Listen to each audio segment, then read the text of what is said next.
So I guess the maybe number one reason we're going to Paris is to show some fucking leadership. I don't know if you've checked out the world's leaders recently, but they're not dealing with climate change. So we have to, people. This is where it gets interesting. Who represents the people? Well, people do. I'm one of the people, so that's how that works. That's how that goes. Hi, I'm the people. I'm going to Paris to represent the people and demonstrate some leadership on climate change, which we have to deal with. And there are so many ways we have to deal with it. A lot of them are not going to be fun, but you know, we're grown-ups. That's we make choices all the time that don't really feel like much of a fucking choice, but that's what you do when you're wearing your long grown-up pants and wearing your little adult hat and smoking your maturity pipe. And here we are. This is reality. We're in it. It's actually happening. There's no getting around it. And reality paid a big visit to Paris yesterday. Ouch. Fuck. I'm not going to tell you how I feel about it, because honestly I don't think my feelings matter. A lot of people have just been slaughtered. Shit. Thing is, one of the shooters going into that nightclub music venue apparently shouted, "This is for Syria." Shit kicked off in Syria in a big way for the reason that climate change is a thing. You know, revolutions and civil wars and all these kinds of things usually have something to do with the availability of food and all the other shit you need to survive, and climate change kicked things off in Syria, and now here we are. So it's interesting, or that's not really the right word, that 2 weeks out from UN climate talks in Paris, this happens. It's directly related to climate change in a few ways.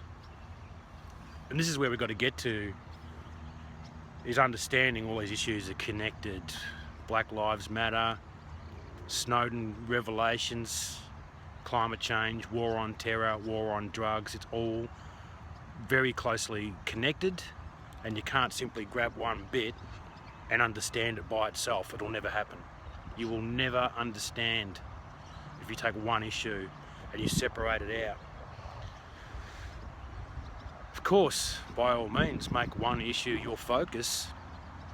That is a profoundly sane approach. But all this stuff's connected, and exactly the wrong response to what's just happened in Paris is something I saw on the Age website, a Melbourne newspaper. An opinion piece saying what we're up against is insanity. What? We're up against insanity? You're a fucking idiot. Stop writing. Get the fuck off this planet.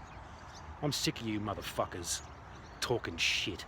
Terrorist attack happens and it's never connected to anything real. It's just mad people. There are mad people. They're mad. The problem is madness. They're crazy. Look in their eyes. They're mad. Really? Because terrorist attacks occurred in Paris, which is the same place where an invention called the guillotine had its day. A machine specifically designed to make it real quick to behead a production line of people, you know? You can just line them up and behead them one after another with efficiency. The supposedly crazy people, well, they are crazy. I mean, who cares? Crazy, whatever. Who cares about feelings? All this shit. People's personalities. Well, you know, let's talk about systems and the way things work. Trying to pretend ISIS dropped out of the fucking sky, came from a parallel dimension. Get fucked. Everyone who called for the invasion of Iraq those years ago should be fucking hanged. There, I said it. It's not going to happen, and I would probably struggle to watch a spectacle like that. I think, like a lot of overeducated, over-informed, comfortable people, middle class people, I like all my dirty work to be done off in a distant land where I don't have to look at it.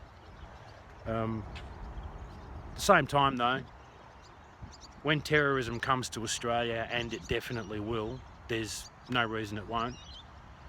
I'm not going to spend a lot of time wondering why that happened. It's because we don't show any leadership, us, the people. We know our leaders aren't leading us anywhere, and yet we fail to organise and lead ourselves.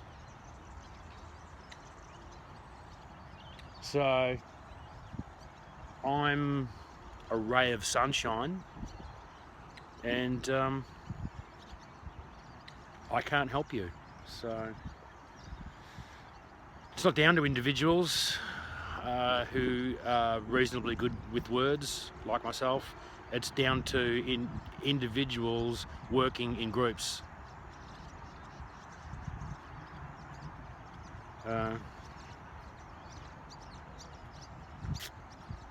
So gee, I hope that happens, because, you know, otherwise we are fucked.